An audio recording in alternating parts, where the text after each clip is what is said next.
대한민국 농업의 포스트 코로나 전략, 즉 코로나 이후의 뉴 노멀 시대를 대비하는 농업의 발전을 위한 전략이 무엇이냐. 사실은 이 정도 논제 하나만 가지고서 쓸 수 있어야 돼요.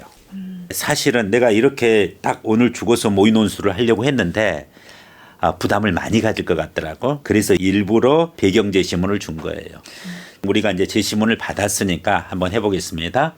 대한민국 정부가 한국판 뉴딜 정책을 확정 발표했다. 결국은 예전에 루스벨트가 했던 뉴딜은 뭐예요? 케인스 얘기 듣고서 헬리콥터로 미국 전역에다가 달러를 뿌려라. 막 하늘로 날려라. 이제 그러면은 그 돈을 준 사람이 임자고 그 사람이 어디야? 베이커리 가가지고서 빵에 대한 수요가 창출되고 연쇄작용으로 해서 경기가 살아난다. 이게 케인스의 조언이었는데 결국은 그걸 어디에다 쏟아부은 거예요? 대규모 토목공사. 바로 그 당시에 댐 건설이죠. 네, 마찬가지예요. 이제 그것을 이명박근혜 보수 정부 때 또 일부 했었죠. 그런데 우리가 똑같은 토목공사 판박이 해가지고서 4대강 막 뒤엎고 그런 거 하지 말자는 거죠.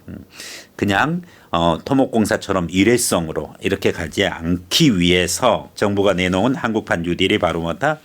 디지털 뉴딜, 그린 뉴딜, 그리고 안전망 구축. 그런데 현 정부에서 말하는 이제 디지털 뉴딜, 그린 뉴딜, 그리고 안전망 강화 부분 것에 있어서 특히요 디지털 뉴딜의 이제 우선 첫 번째 축인데 여기서는 뭘 강조해요? DNA를 강조하죠. DNA가 뭐죠? 네? 또 생물학의 DNA 생각하고 있죠? 그 DNA가 아니고 디지털 뉴딜에서의 D는 바로 뭐죠? 데이터. N은 네트워크. A는 작년 농협대 시험 문제 AI. 디지털 뉴딜에서 핵심 축이에요. 데이터 산업을 그렇게 강조하잖아요. 그 다음에 네트워크, 즉 뭐예요? ICT 기반이죠. 그 다음에 인공지능 AI. 이것을 축으로 해가지고서 여기에 따르는 어마어마한 인력들을 일자리를 창출하겠다는 거죠. 끊임없이 경제 얘기를 안 할 수가 없어요. 자, 경제의 3요소, 경제 주체 셋이 뭐라 그랬죠? 경제 주체는 가계, 소비 주체로서의 가계, 또 그 다음에 생산 주체로서 기업, 그 다음에 세 번째가 정부, 그렇죠? 그리고 일부 외국, 요게 이제 경제 주체예요. 그래서 국민소득 구할 때도 가계에서의 뭐다, 소비, 기업에서의 뭐다, 투자, 정부에서의 지출, 외국과의 관계에서의 수출 수입, 수출에서 수입을 뺀 net export, 순수입.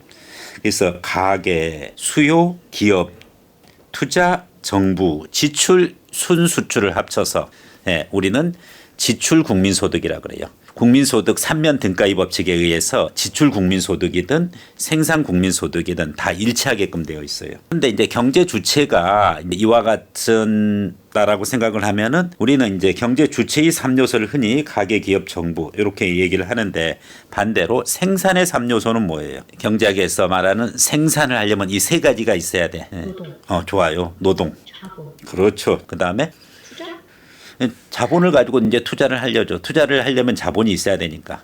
네? 생산이 3요소인데 또 생산이에요?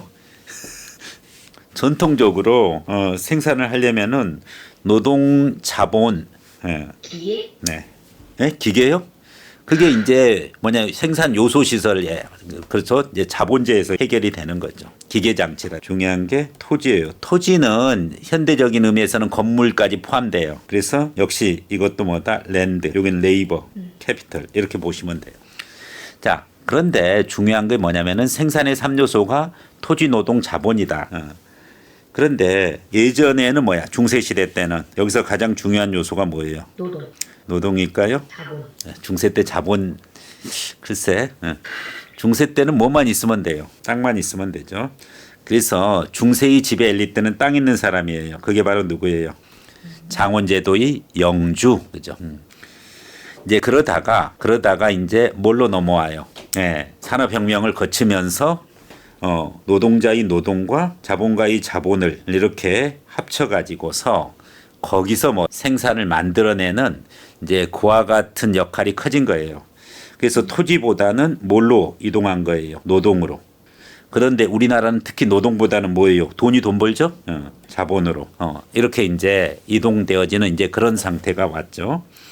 왜 이런 전통적인 경제학 얘기를 하느냐? 생산의 3요소는 이제 토지, 노동, 자본인데 여기서 최근에 새로운 요소가 하나 더 추가됐어요. 생산의 4요소예요. 토지, 노동, 자본 말고 하나가 더 있어야 돼요.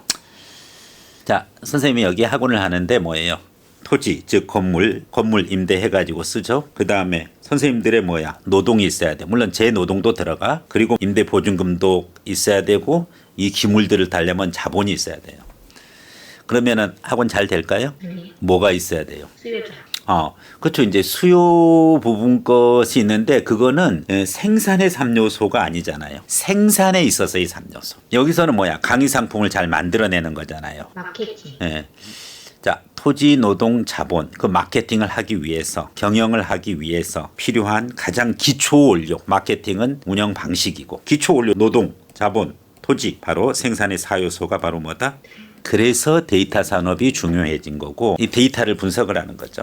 사실 이번에 농협대 사실은 논술을 좀 코로나도 있고 그래가지고 많이 안 하려고 그랬어요. 근데 가면 갈수록 학생들이 너무 많이 문의가 와. 그래가지고 그 홍보도 많이 안 했어요. 마케팅도. 이번에는 작년에는 좀 했는데. 근데 또 소개로 오고 또 그렇게 하다 보니까 결국은 파이널 특강도 이렇게 만들고 이제 그렇게 해서 이제 하게끔 되어져 버렸는데 핵심이 뭐냐면은 이거 말고 뭐가 있어야 돼요. 제가 저한테 데이터가 있어야 돼.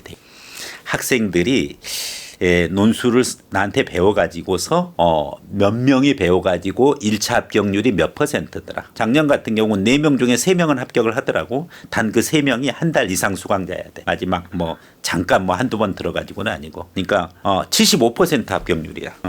이제 이런 데이터가 있어야 되는 거죠. 75% 합격했다고 대단한 거 아니야. 하면 마지막 면접까지 통과해야 되는 거잖아. 근데 이상하게 면접에서 좀 글 잘 쓰는 학생이 또 면접을 그렇게 또 잘하는 게 아니더라고. 다른 차원이야. 그래서 데이터 산업이 이제 중요하다. 다시 한번 DNA는 공식적인 용어는 아니지만은 디지털 뉴딜의 핵심적인 요소예요. 바로 데이터, 네트워크, AI. 그래서 작년에 AI가 출제가 됐어요. 근데 이번에 AI 출제 안 돼요. 똑같은 것을 바로 반복하지는 않아. 자, 이 정도 배경을 가지고서 선생님이 얘기했던 지금 정도의 그러한 배경 지식을 갖고서 이렇게 딱 주어졌을 때 서술할 수 있는 능력이 돼야 된다는 거죠. 이 농협대에서 이제 출제 경향을 보면은 은근히 시사 부분 거가 많이 이제 출제된다는 것은 익히 이제 알잖아요. 와 같은 시사를 좀 제대로 잘 활용할 수 있는 노력이 좀 필요합니다.